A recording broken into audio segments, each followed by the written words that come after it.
Welcome back to the Max Out Show, where today I'm joined by Chris Cook, a British Olympian, 2 times Commonwealth Champion and record holder that now teaches a new generation of kids what it takes to swim and live at your best. So we dive deep on this episode into what it really takes to become the best in the world and master your craft, why you need to have skin in the game to perform at your best, and most importantly, what it's like to trip on stage in front of 2,000 people. Let's dive right in.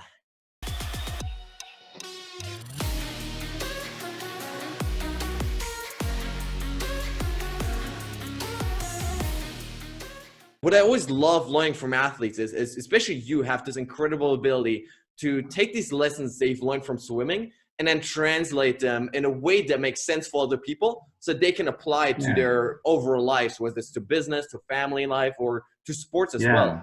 So that is a skill. There's a new skill there, actually. There's one thing knowing it, there's another thing communicating it. I've spent the last 10 years since retiring from swimming, or expiring, as I always say to people, because I swam for so long. I was nearly 30 by the time I retired in swimming, and at the time it was seen as reasonably old, but I was still performing at my best in my late 20s, getting in the early 30s. But I retired from swimming in 2009 and really didn't know what to do with my life. I had all these skills. I was able to kind of forge my way up to the top of a sport, but could I transfer it across? In transferring it across, I started to learn that actually there was a lot of things that were applicable. I just needed to find a new route and a new passion. So I started to talk, get around on the speaking circuit, speaking to businesses, conferences, and nearly sort of 450,000 people later who I've spoken to, crowds of 3,000 to 5,000 down to 2,000 and 3,000. It didn't matter the size of the crowd, but it's a new set of skills to learn to get that communication element across.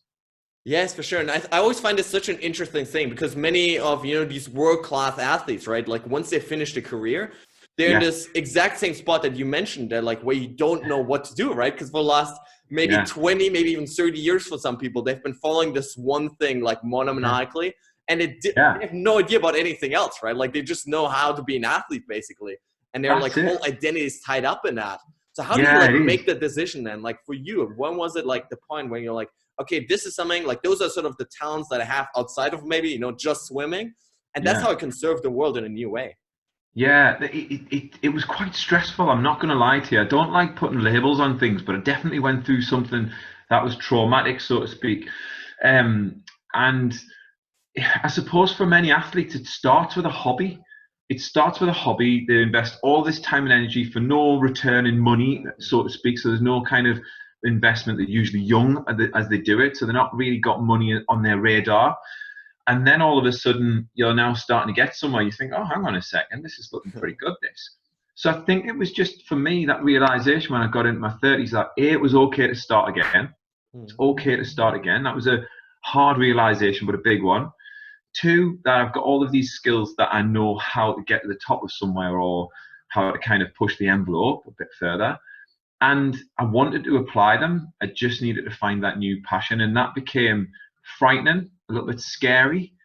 I didn't want to start again because I was an Olympian and Olympians don't fail. You're all the way, like literally, like your last race was like the Olympics, right? Yeah. So to get from there to like, what do I do now? Like, what did that process look like for you? Like, well, it was interesting because I was asked to go and do a primary school, and somebody had said to me, "Oh, a guy who's been in an Olympic final doesn't want to go into a primary school." It was kind of said a little bit like that, and I thought, oh, do you know what? They maybe have a point. What am I doing? Anyway, I went in, did it because I said I was going to do it, and I like to stick to my word. Went in, did it, and I absolutely loved it. Wow. I always remember my granddad saying when I was younger to us, follow the things that make you lose track of time. So if you lose track of time doing something and you look at your watch and you think, oh my God, that's 2 hours gone. How's that happened? Yeah. When you lose track of time, there's something in it for you.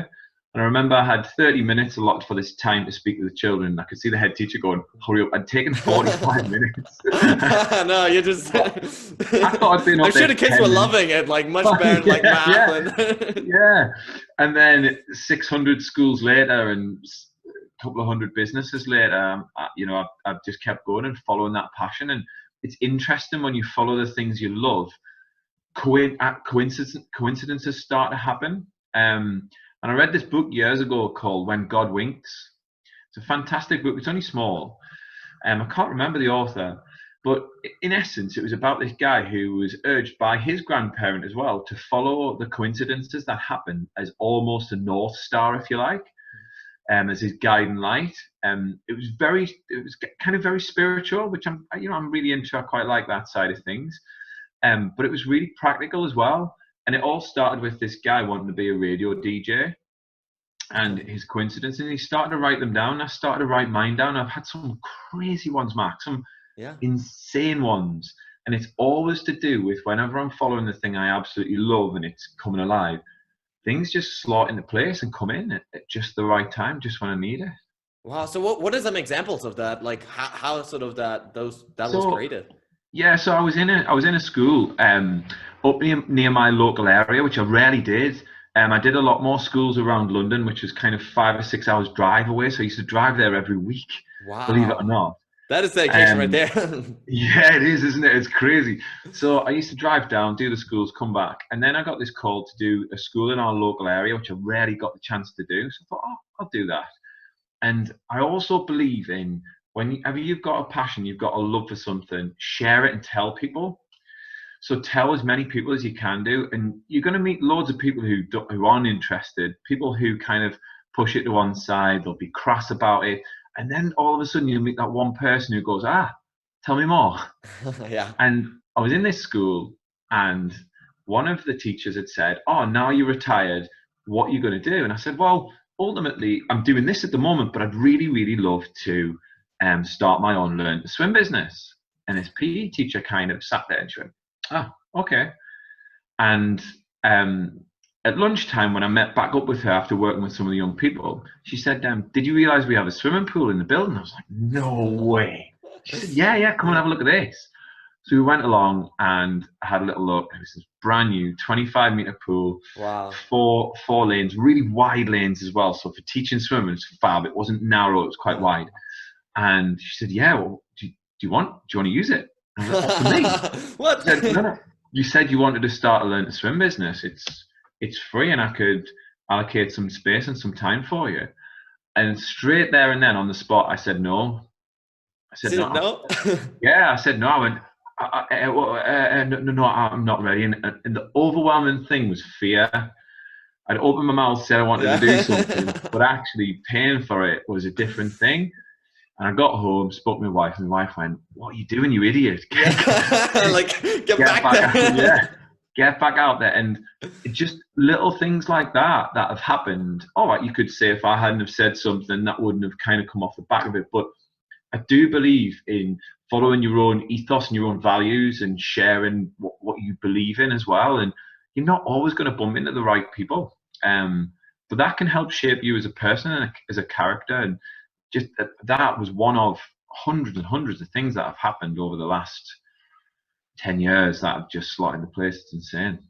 Wow, I love that story. You know, it's so interesting to me, like this idea that you mentioned of like literally putting out like the dream that you have, right? Because that is really the only way that other people then are gonna like learn about it and know how they can support you, right? Yeah, like it's the only way. And oftentimes I feel like people like keep that dream inside, right? They don't want to tell anyone because they're scared. And that's why they always keep it for themselves. And that's why it never grows and never expands. But I mean, the way to get support from other people, right? To have people like share your mission is like, you have to just scream it from the rooftops, right? Like wherever you go, like this is that big dream. And do you know what? I think there's a couple of things in there. The first thing is most human beings want to help.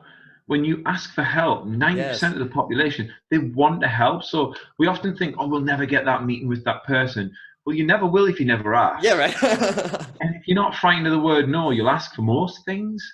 But the second thing is, and I think the most powerful thing is, the subconscious brain is always listening. Always listening. Everything you say, everything you do, the conversations you have. And I think that reinforces your actions off the back of that. Because if you think about all the things that our body does on a daily basis, a lot of it is subconscious. All of our habits and behaviors become subconscious.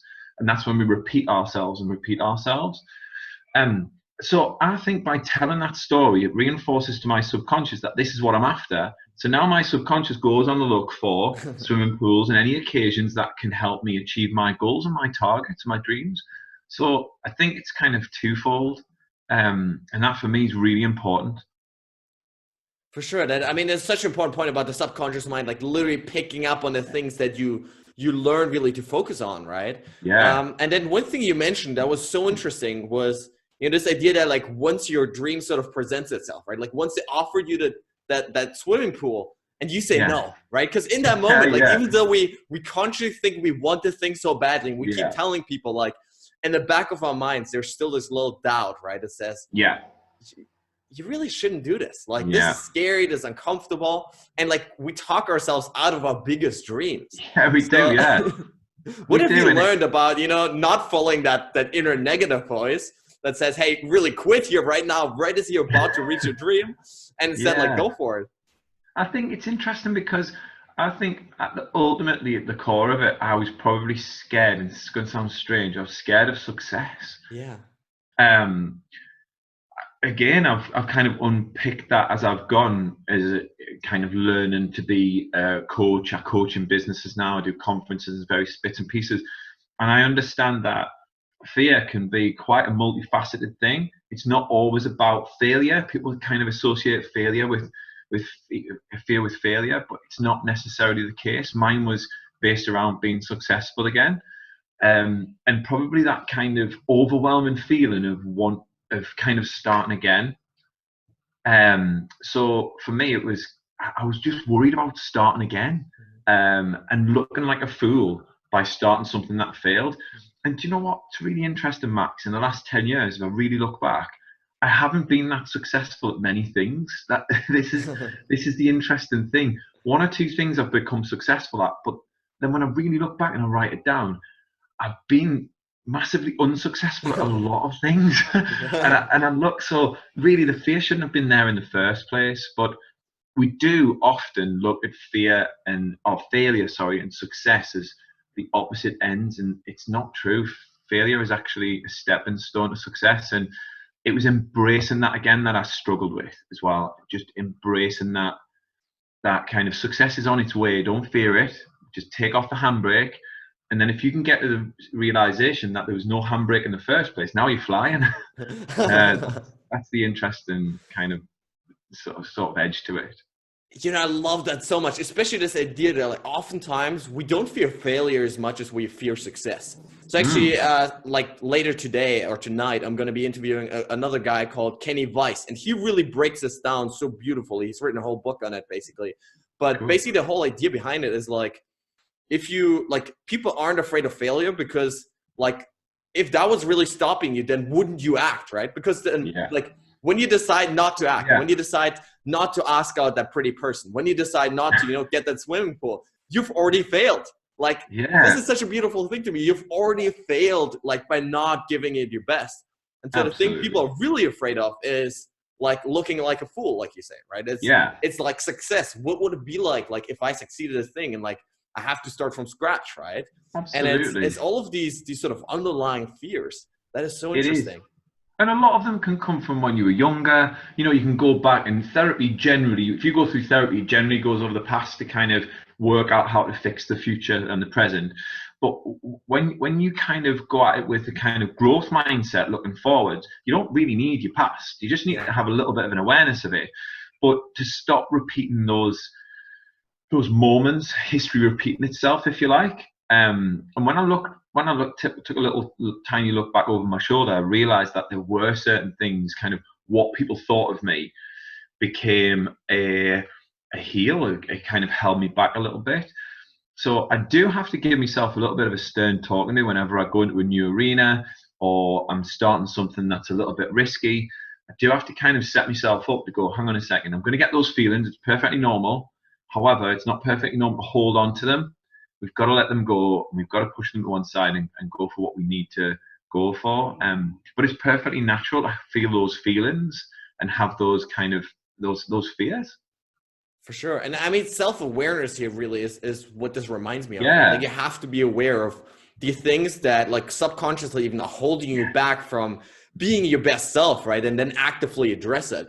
And I think what happens is most Absolutely. people try to hide away from that, right? They try to drown out that noise of their inner, Yeah. negative voice, and try to, watch movies or eat a bunch of junk food. Yeah. But Yeah. it's just a Yeah. distraction. It's not a solution. That's the big problem. Absolutely. And like the thing that really spoke to me, you mentioned a couple minutes ago, especially when it comes to passions.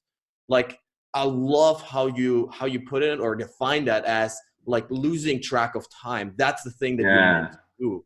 That Yeah. is such a beautiful idea. I think that, like, a way to really describe and understand, like, what does it really mean? It is. Yeah. Yeah. Yeah. I think there's been lots of occasions in my life, when I was going through college, I became a lifeguard, where I sat on the side, watched the sessions, and watched things happening in the pool, and I'll be honest with you, it wasn't my passion. It was just all I was doing was trying to get money to get through college, get through university. And what was really interesting was, half an hour felt like 3 hours. Not there for half an hour, and I was like, surely it's lunchtime. Oh, Surely it's yes. lunchtime. Like, no, Doesn't 9:30 pass, yeah. 9:30 a.m. And then when I started to bridge the gap and teach, and I had 6 little ones in front of us, all vying for my attention. I had to keep it interesting, play some games, and make their swimming session progressive. I was all of a sudden stimulated in a totally different way. And I was like, oh my goodness, I'm overrunning on the lesson. Quickly, everybody get out. Next group are getting in. That half an hour went within, I felt like 2 minutes. And it Wow. still hasn't changed. I'm 40 now, and I still get in the water and teach little ones. And I don't want that to end. Hopefully I can keep on juggling the balls in business to make sure that I get to do that all the time, because that's the one thing I do really enjoy as well. I enjoy that kind of human interaction. So whichever job I go into and whatever work I go into, it's always got to be human to human, face to face. Whilst I love technology and I love all that stuff, really my main passion is just seeing the whites of people's eyes and working with them. And especially when I'm stood on stage working with an audience, I like to be with them sharing it, as opposed to telling, if you know what I mean. I don't feel like I tell a story. I feel like I share a story. I know it's kind of a play on words, but it means a big difference for me. Yeah, so what does it mean for you? Like, you just more like this sort of emotional and like Yeah, non-preaching sort of voice, or yeah, what? Yeah. yeah. It's just sharing my personal findings. That's what I'm sharing. There's no right or wrong about it. When I'm talking to businesses, I talk about the moment that my swimming career took off was when I started to focus on 2 lengths. That's all I had to do, is swim 2 lengths of the pool as fast as I could. Forget the medals, forget the crowds, forget all of the craziness that goes on the razzmatazz. Because when you go to major games, there is so many distractions. They're everywhere, every minute of every day. And actually, the athletes who get the most out of their career in that moment are the ones that go there and do the job. They're there to swim however many lengths they swim, but mine was 2 lengths of the pool as fast as I could. All of the decisions and choices I make must be based around, is this going to help me swim 2 lengths faster? If not, Wow. you need to get rid of it.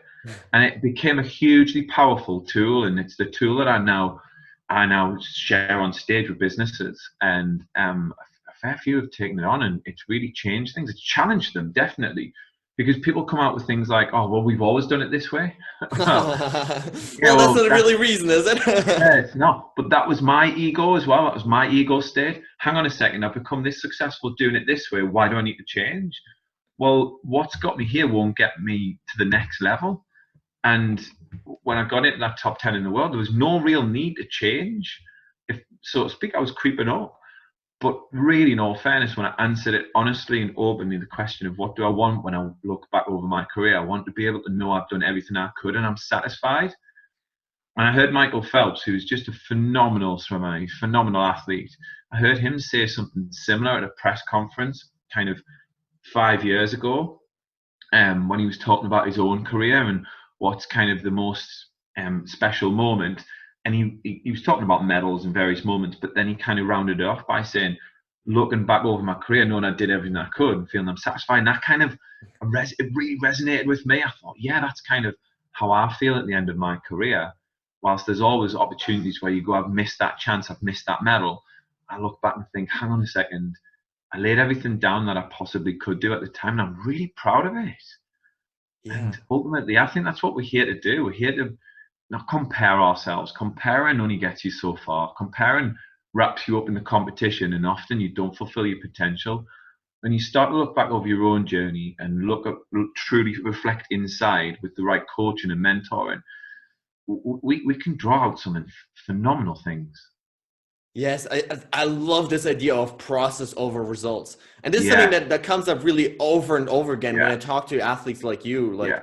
they've really been to the top of the game, right? It's like the medals and the wins and the records. Yes, that's cool and stuff, but that's not really what actually makes you fulfilled over the long run. And then, you know, when you look back 20 years later, most people don't remember like, oh, I won this race or I set this record, right? They remember like, man, I left it all out there, like every single day, whether it's in a pool, on a track, right? Absolutely. And like you remember the moments when like you just gave it your all with like your best friends or teammates, and you were like striving for the goal with everything you had without worrying so much like, am I gonna win or lose? And you're right. I love that, because you sort of alluded to it. Like, at the end of the day, the purpose of athletics shouldn't be to win. It should be to like become more as a person, right? It should be to have a great time.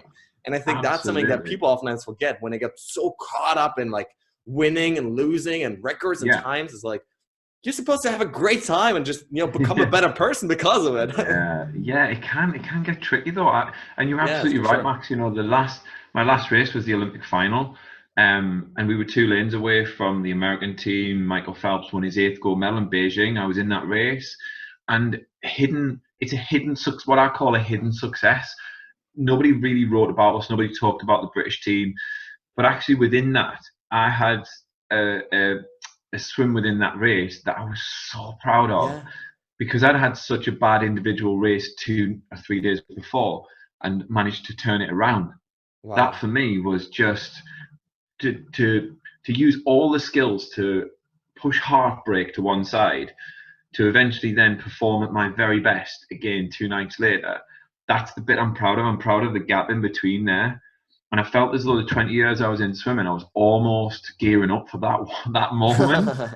To all of the skills that I had to employ were drawn back from when I was 12, 16, 19, 22, when I had injuries, illnesses, you know, moments when I really wanted to pack in. I felt all of those emotions all in that short space of time. Wow. So when I'm talking to businesses, I talk about kind of not just coping with disappointment, but thriving through disappointment. And there's a big difference between that subtlety there. Wow, I love that. So I mean, we mentioned this picture right behind me before, right? Cool. The power of mindset, the power of belief. So in those, 2-3 days before the races, how do you approach that mentally? Like, what did you do to really turn this around and go from, having a bad race to having like a great race? What do you do then? I tapped into why I was there in the first place. I remember Adam Peaty, who is one of the best breaststroke swimmers in the world. He, at the moment, his coach is called Melanie Marshall. And Mel Marshall, she's a phenomenal character. She pulled me to one side the day after my individual race, and I was still really upset. And she said a lot of things, but the one phrase that kind of hit me really hard, but I needed to hear it, was, stop thinking about yourself and start thinking about the team. Wow. And I was like, wow, and it hit me. It did hit me hard. But she was absolutely right. And I've thanked her so much for it in the previous. Because at that moment in time, I was wallowing, I was in self-pity, I was kind of in victim mode. And the victim mode in our own mindset can be very, very powerful. And once you get into that mindset, it only sees opportunities to create the victim even further. And we start having conversations off the back of it, and then those conversations confirm it. People put their arm around us and go, oh, sorry, you're a victim, sort of thing. And it just perpetuates it. And as she left, I thought, yeah, you're right. I need to work out why I was here in the first place. And if I was to speak to the 9-year-old me who started this journey, who walked into that swimming pool for the first time, petrified, not knowing what he was doing, didn't really have 4 decent strokes, was just splashing and thrashing around. And I tapped into that, and I remembered watching the 1988 Olympic Games, and I could see it in my own mind, playing it back in my granddad's living room, watching the games, watching people like Adrian Morehouse, Greg Louganis win gold medals at that games, just thinking, I want to experience that. And it was that started to turn it around. It was tapping into, why did I start the journey in the first place? It's really easy to get distracted. It's so easy, especially in business, actually. It's easy to start off with one product and end up completely different in a different direction. But we must never lose sight of why we start something in the first place, because that holds the magic, that holds the key to the success. And ultimately, that's how I got back up there and got back going again. And I realized that in that moment, it doesn't matter about the mistake that happened yesterday or the day before, even 30 seconds ago. What matters is the opportunities that are presented now in front of us, the moment, living in the moment. Very hard to do when you're disappointed, but not impossible. It's not impossible. Yes, for sure. And I love that story, first of all. And then, like, what's so interesting to me is, like, over time, like in life, as we, sort of reach more success in whatever area, our standards change so dramatically, right? So if you go back, to a little kid that, barely, could hold himself over the water, right? That kid's dream, like, that kid would have been, like, the most excited kid in the world to, like, think about even being at the Olympics 20 years later, right? And yet you were there now, like, shoot, like I didn't perform as well as I could, but like to your younger self, that would have been the dream. Absolutely. So I love this idea of like going back in time and seeing like, hey man, like where I am today is really like, I could have only dreamed about that years ago. Perspective, it is about perspective. And like you said, mindset is everything, because your reality is created off the back of it. I had just created a victim reality in that moment, and me being, I'm a people pleaser, Max. I like out of harmony. I know exactly who I am, and I like out of harmony. And I like the people around me to be enjoying something, getting something out of whatever we're doing. So when Mel said that, she really kind of hit an acupuncture point, if you like. She really triggered us, but all in the right way and all for the right reasons. And it was that kind of started. It was, crikey, I've got to pick up not only for myself but for the team. People are relying on me here, and I'm grateful for it. And it's lived with me. It was a poignant moment that's definitely lived with me. Yeah, I loved it. And also what you mentioned about the team, right? So I was running cross country and track and field in college in the US, actually. Cool. And there's the same thing. Like you go from, in Germany, first there was always this individual environment. And then you go to the US and you like run with like your university team, right? And all of a sudden it's about something bigger than yourself, because if you have a bad race, that's going to pull down the whole team. Absolutely. And so like through that, I learned that like, even if I was having, a really bad race where like it really didn't matter anymore, like on an individual level, how bad it was, like for the team, it still mattered. And so I still had to try to maximize my performance, even if it was going to be bad, but I still had to make it as good as possible.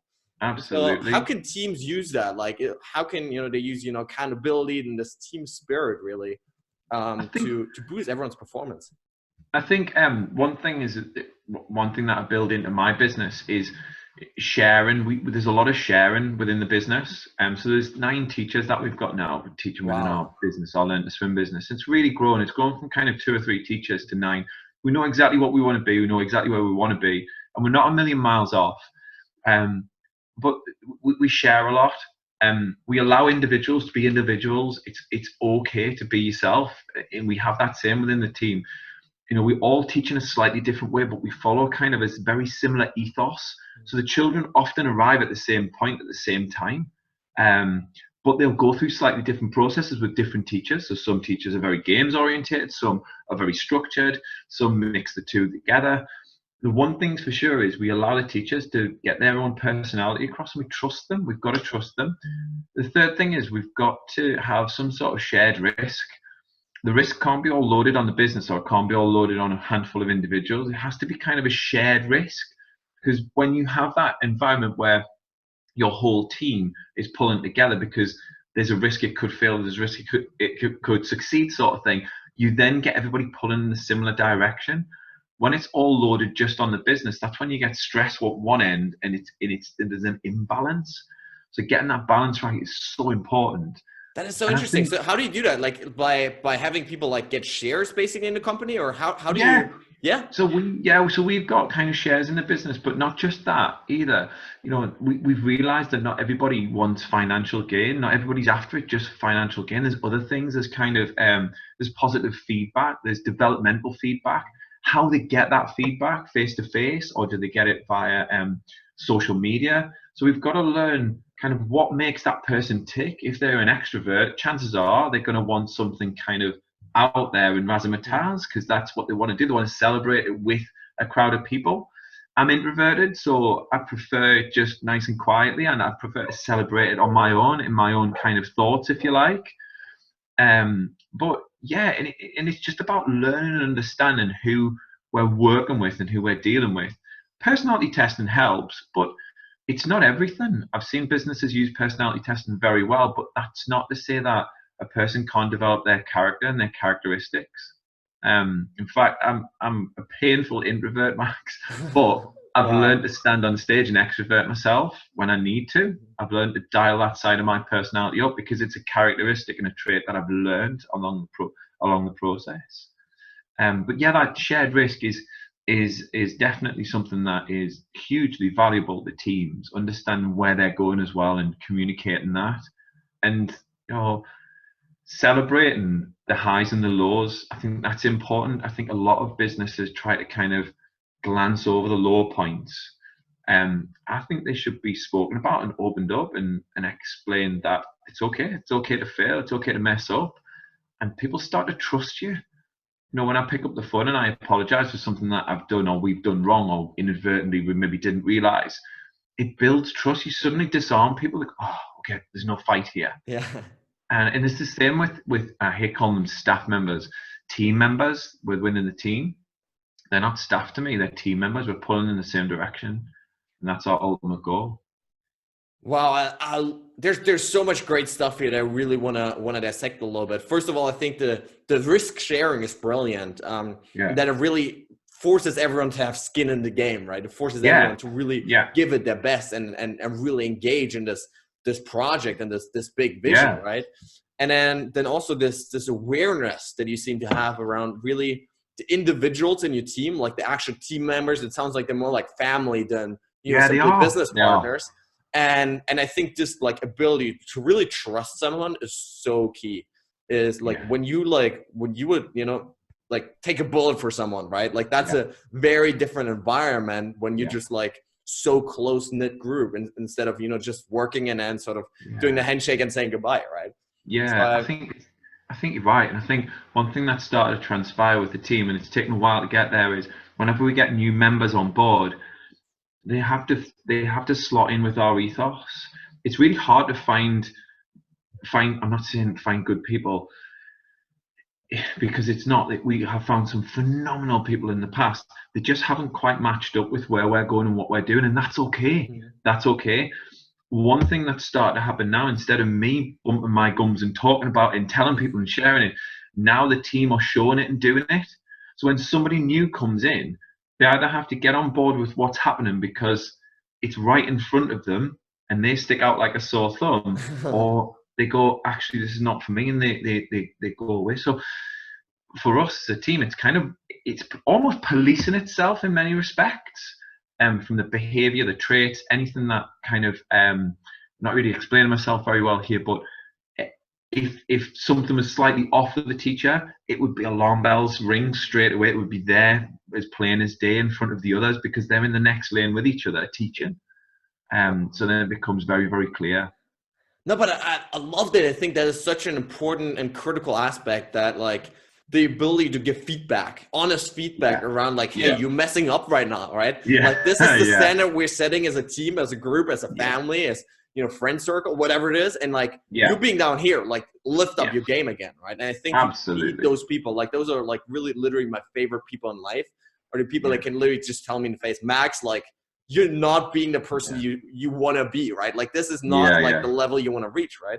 And so I love this constant like pushing each other and almost like policing, like you say, not in like a negative way of like looking for all the bad stuff, right? But like in trying to lift everyone up. That is really powerful. Definitely. There's definitely a balance. There's a dance to be had, if you like, between it, because it can't always be positive all the time.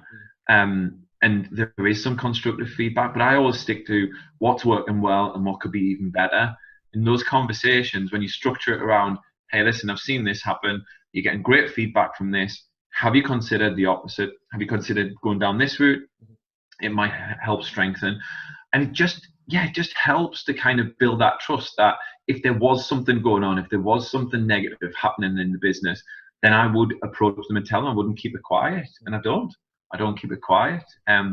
So, and I think the last thing that I was going to say was making sure everybody's on board with your mission. You know, I see a lot of businesses, and I asked the room straight away to a team. I said, "Can you tell me can you tell me your mission?" Yeah. And straight away, they'll get the books out and start flicking through the papers. Wait, someone a PowerPoint like. Yeah, and I'm like, if it can't trip off your tongue and it's not reasonably sexy, it's not really a mission statement. It's just something that is written there, that is convoluted and just looks good, and because everybody else does it, it has to. And this is why I stuck with me 2 lengths. Was I'm there to swim 2 lengths of the pool as fast as I could. Now we teach swimming within the business. That's what we do. As a coach, I help people. That's what I do. I help people fulfill their own potential, whatever that is. And if I have to help them highlight their blind spots, that's what I'm there to do. I'm there to shine a torch on those dark places and help them through it and guide them through it. And I know this because I do it on a daily basis with myself. I'm not the full, complete human being and know what I want to be, really. Because that's the joy, isn't it? That's the joy, is working through the challenges and enjoying the triumphant moment, the euphoria when you get to the top. Yes, I love that, like this process, and you sort of alluded to it before with like personality tests, right? I'm like, yeah, I like, this is a very unpopular opinion, but I hate personality tests, and the reason being is that like they always seem to like convince people that there are a certain way, they have a certain set of abilities and traits and characteristics, and people think they can't change anymore. Which just totally isn't the case, right? Like whether it's, like you mentioned, introversion, extroversion, whether it's your happiness, whether it's your confidence, whether it's your public speaking skills, like the research has just shown like over and over again. I've had some great guys like Dr. Michael Merzenich and Dr. Anders Ericsson, who's sort of the father of this 10,000 hour rule that says, like, the harder you work, the more you get out of life, right? Like in any area, right? And so the research has just shown over and over again that you can develop until the day you die, right? Yeah. So I think this awareness, just knowing that you can improve, and that you know, even like you take a completely different course suddenly. Yeah. But you also again want to be great, right? You don't want to just be mediocre, but you want to be a great speaker. You want to be a great coach, right? And I think, you know, it's got its place, personality testing. It helps you understand what's your preference, what's your go-to, what's your default setting. That's like you say, Max. I totally agree. That's not to say that you can't shine a torch on where you want to go, which could be the opposite end of that personality trait, and head in that direction. That for me is about building character. And the only way to build character, and I talk about this in my coaching, I coach online and do various bits and pieces. I talk about this, is about growth through the challenge. And it's about growing as a person through the challenge. And if we look at the challenges that are in front of us, work out who you need to be in order to fulfill that challenge, that becomes the target. It becomes the target of you developing your characteristics. So for me, it was about gaining that confidence to stand on stage and talk. How was I going to do it? It wasn't going to happen in the back room of my study, just staring against the wall, practicing it. That would only get me so far. I had to take flight and I had to get in front of people and test it. And do you know what? Some of the jokes didn't go down well. Some of the stories didn't finish right. Some of the videos didn't play in the right order. I've made all of those mistakes. I've tripped up on stage. I've gone on stage and my mouth's gone so dry that I could barely get a word out. The whole lot. But it's made me the speaker I am today, which is I've got a few gigs coming up this week.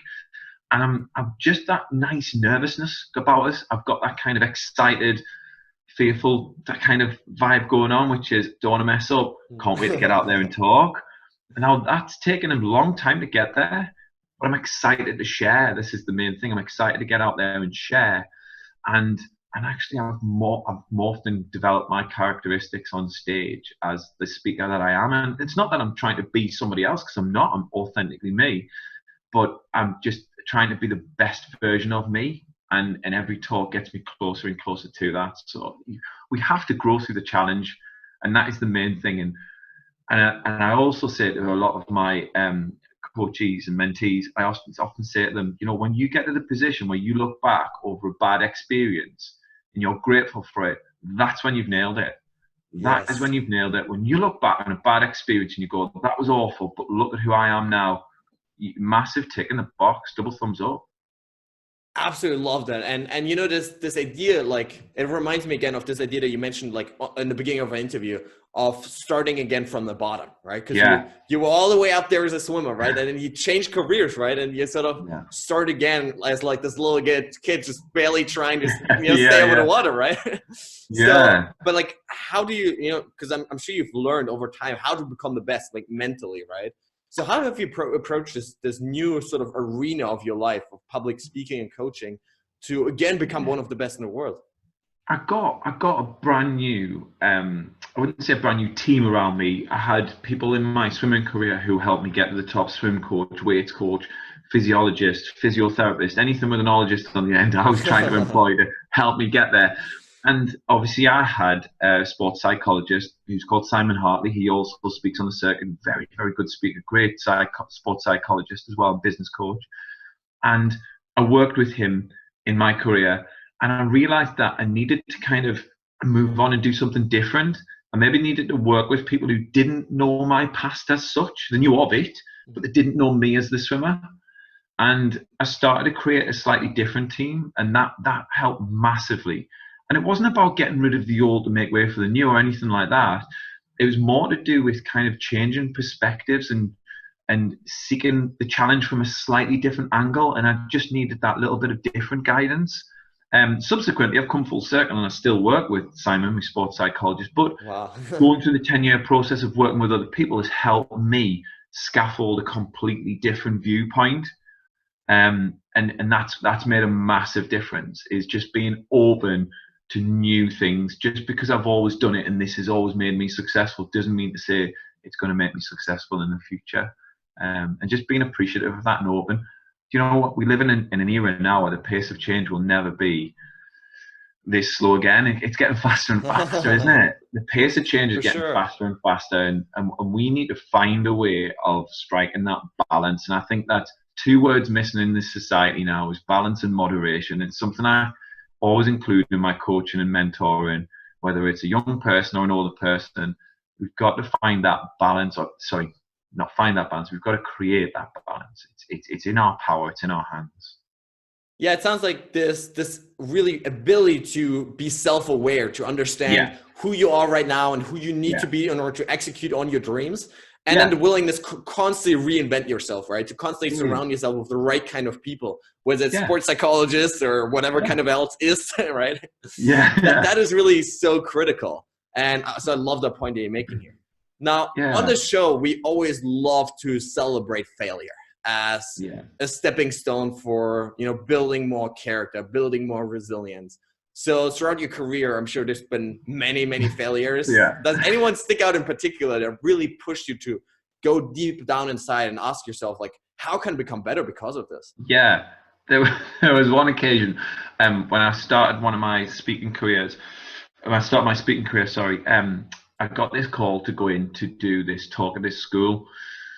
Big school in the local area with 2,000 children, 2,000 students. It was secondary and further education.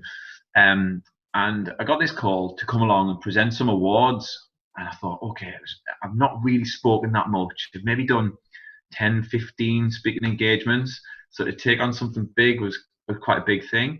Anyway, the head teacher reassured us that it was only a small group. There was only maybe 20 or 30 students. They were all going to be kind of 12, 13-year-olds. So that kind of helped a little bit. Because at the time I was kind of fearing the 15, 16, 17-year-olds. Oh, those are the evil ones, right? They'll see right through me. And as the weeks went on, I had kind of 4 or 5 weeks to prepare for it because it was an event. The head teacher called me up. He said, listen, we've added a few more to the list. Is it okay if you kind of speak to maybe 100? I was thinking, okay, I'll speak to 100. 3 days beforehand, the school called me up and said, listen, we've got a little bit excited that you're coming along.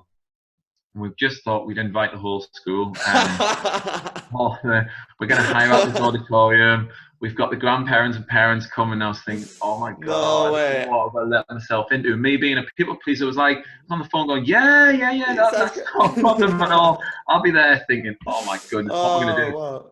So gets to the day and I had my Olympic tracksuit on, walked in there, had all my medals and various bits to show. Sure enough, this hall was packed and it was insane.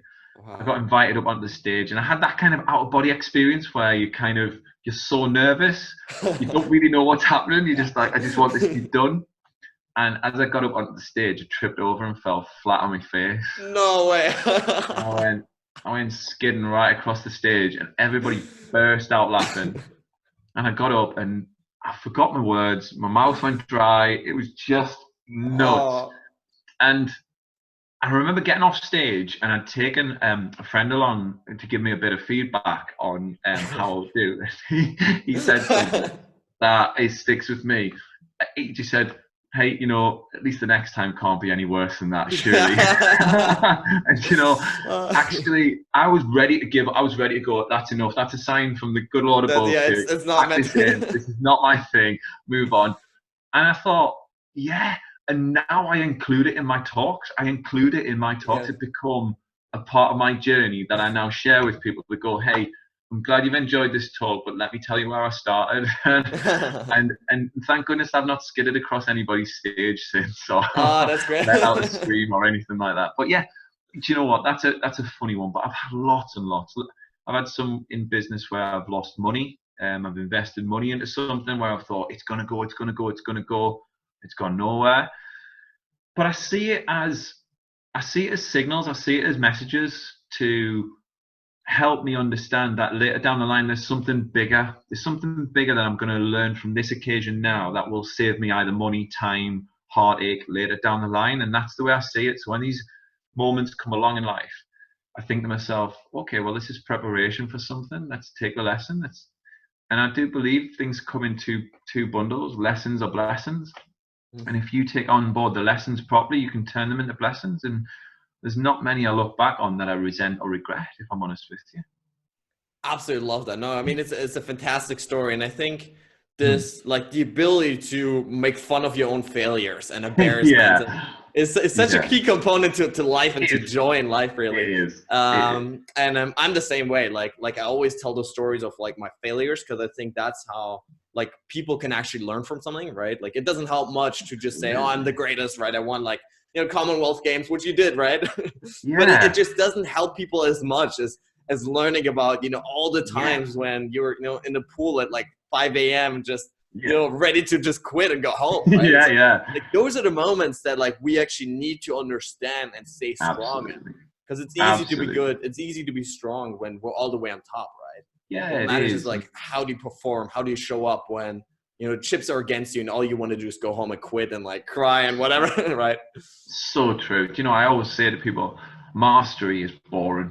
Mastering something is boring. It requires monotony. It requires you to constantly turn up and do the basics better than anybody else. And we have to overcome that hurdle as well. And I think you're right, learning from your mistakes and not taking yourself too seriously. And often I think as well, Max, in life, the person keeping score often is just us. We convince ourselves that other people are watching us, another failure that they're going to see us do. And actually, they're not bothered because they're concentrating on themselves. But we have that perception. And I think that held me back for a long time, which was I can't start something new because the rhetoric going on in my brain, the constant self-talk was that other people think I'm going to fail at something again. But once I highlighted that, once I shone a torch in that dark space, I realized that was just a thought. It's just a thought. If I repeat it enough, it becomes a belief. And that's when we've got a bit of a problem, because a belief turns into a knowing. And so if we can catch it as a thought and we can challenge it as a thought, we can ultimately change the belief. But that takes time. But we're all in a goddamn rush these days. Everyone's in a rush. Everyone wants to be yesterday. Whereas if you just enjoy the challenge, we can thrive through it. We can take time. And then when we look back over our own view, we can see something phenomenal. Yeah, that is a powerful idea that like any meaningful change will take some time. And I see this so many times, right? Like people just want these quick fixes, right? These instant diets or like instant workouts where like they lose 30 pounds in like 2 weeks, right? Or a pill. But like, it just doesn't work, right? Like it just, like there's a certain process to achieving results. There's a certain process to being happy. And if you want to achieve that, you've got to do the work. And there's simply no shortcuts that people constantly look for. Yeah, we live in a society of contrast now, especially now. You know, you can get things on order. I've ordered something at 8 o'clock in the morning online and had it by tea time. Wow. Yeah, it's crazy. So we live in that world where if our phone doesn't send a text, we're like getting our phone, like, Right. what's happening? I think it's got to send it to space and back. It's kind of doing a pretty Yeah. major job. But then on the flip side, those things that are worth achieving, those things that are kind of worth savoring, they take time. They take time. We can't rush it. And I think we get some wonderful examples in nature as well. When you look at nature, it doesn't fight. It just grows. It just develops. It just thrives in its environment. And I heard a story not so long ago about poppies, where poppies grow. There's a lovely YouTube clip. I can't remember what it was. There's a YouTube clip where poppies growing everywhere, growing out of walls in kind of really tough situations. But there's no fight about them. There's just this kind of presence. And I love that. I absolutely love. We can learn a lot from nature. A lot from nature. Yes, for sure. This constant evolution, right? Constant everyday, like the slow progress, right? And what this also reminds me of, if you look at, people, for example, that win the lottery, millions of bucks, like at the same time, right? Usually, like 2 months later, they're no happier than they were before because like they didn't earn it. And I think this aspect of earning what you're given in life is so critical, because if you get the money off the sun but you didn't do anything other than fill out a bunch of paper forms, like you're not gonna feel like you actually deserve that money or like you deserve happiness from that. But like earning it in a way that actually lifts up the world, that actually inspires people, makes the world a better place, I think is one of the greatest things you can do. I totally agree, and I think some of the things I'm the most proud of, especially in this chapter that I'm in now, is the people who I'm helping help their dreams. So this kind of going back to that kind of shared risk, there's also a shared dream making going on within the business. If I help you achieve your dreams, then this is going to slot into me achieving my dreams. And there's kind of, whilst we're all going in slightly different directions with our own personal life, we come together as a business fraternity, if you like, a cohort, to move together towards an ultimate goal. And that for me is fabulous. Working out where do your team members want to go, what's important for them, and growing with them and changing with them. We've had, I'm sure we're going to have challenges in the future where people want to go off and start families, and that is going to happen in time. And hopefully we can be there to support them and see their families grow. That's what I really want. And that's where it becomes more than just a business. And I hear people say that you've got to get the life-work balance. This is where I feel really lucky, because I don't feel like I have to do that, because my work is my life and my life is my work. It's all in one, and it always has been. And I'm proud of that. So I've never had to find the balance. I've always just created the balance across all the things I want to do. But it has, again, a common theme. It comes back to, what do you want? What brings you alive? What makes you lose track of time? And you start from that point, you grow something from there. Phenomenal things can come knocking on the door, and doors that you didn't even know existed open. It's insane. Yes, for sure. And oftentimes it's just this process of engaging with something, right? Trying things out, like you say, seeing like where do I actually lose track of time? Like what actually makes me so excited I want to jump out of bed in the morning, and then engaging in those things.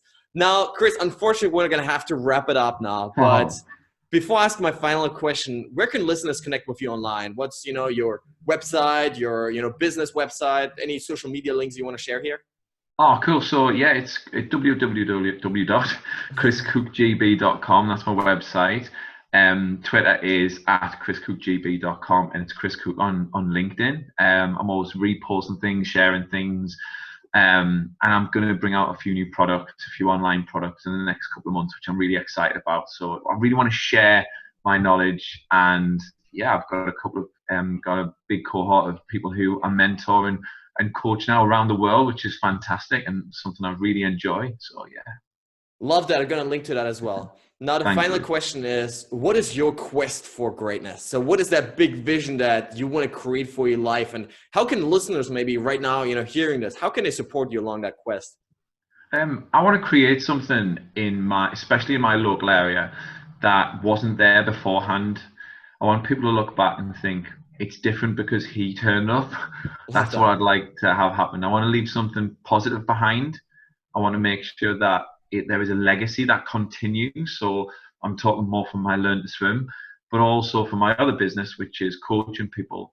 I want people to feel that I made the difference, not just a little bit of difference, the difference. And I feel really blessed, because when I get letters in the post from people who say they were sat at the back of a talk I gave and they were crying because it really hit them hard and it made them realize a few things.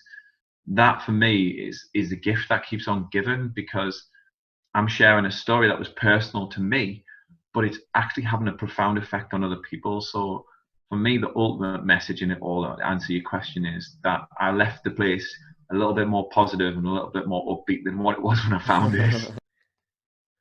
All right, guys, that's it for today. I really hope you enjoyed this episode. I hope you gained some valuable ideas, tips, tools, tricks, mindsets, belief systems that will hopefully inspire you to take your life to the next level. At the end of the day, guys, it's all about application. The only thing that's going to set you apart tomorrow from where you are today is how much action you take with those ideas that you gained. And so I really want to challenge you at this point to, not just listen to this passively, to not just consume this, passively, just think about other things, but to really take those lessons, take those ideas that you just gained and start applying them to your lives, to really start taking action and sprinting towards those goals and those dreams that you have in your life. Now, guys, at this point, I want to ask you for a huge favor. If you enjoyed this episode, please consider heading over to iTunes and leaving a review, as that helps me really grow the show and reach more people, impact even more people around the world. If you have a family member, friend, a loved one maybe, that you think could benefit from this content, please consider, sharing it with them, forwarding to them, as that helps us really build a community of like-minded people that are all about maxing out their lives. Now, guys, with that being said, thanks so much for tuning in today. I really, really appreciate it. Stay strong and see you tomorrow.